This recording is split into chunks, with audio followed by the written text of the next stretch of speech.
La première, c'est le vote des quotas de pêche. Chaque année, les ministres des pays européens se réunissent à Bruxelles pour fixer de nouvelles limites. Et cette année, la baisse est forte dans le golfe de Gascogne en ce qui concerne les espèces les plus pêchées ou à plus forte valeur ajoutée.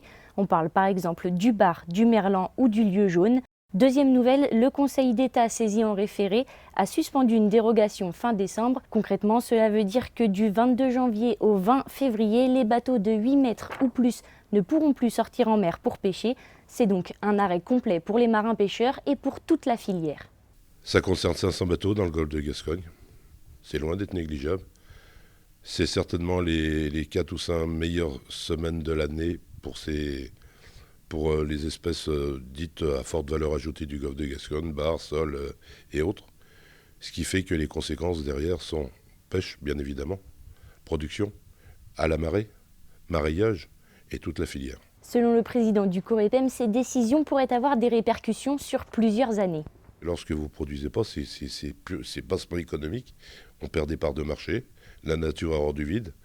La GMS, les grands distributeurs, et c'est logique, vont trouver d'autres places, c'est-à-dire vont s'approvisionner sur la Hollande, l'Espagne et autres.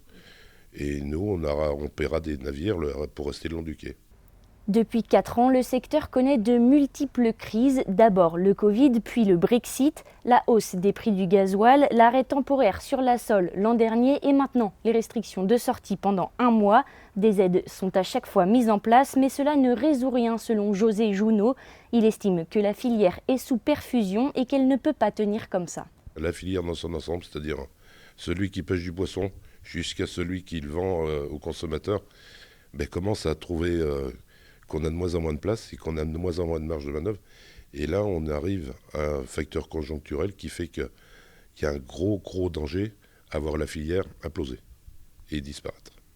Une inquiétude partagée par tous les acteurs de la filière. Pour s'en rendre compte, il suffit de se rendre aux abords des ports vendéens, exemple à Saint-Gilles-Croix-de-Vie.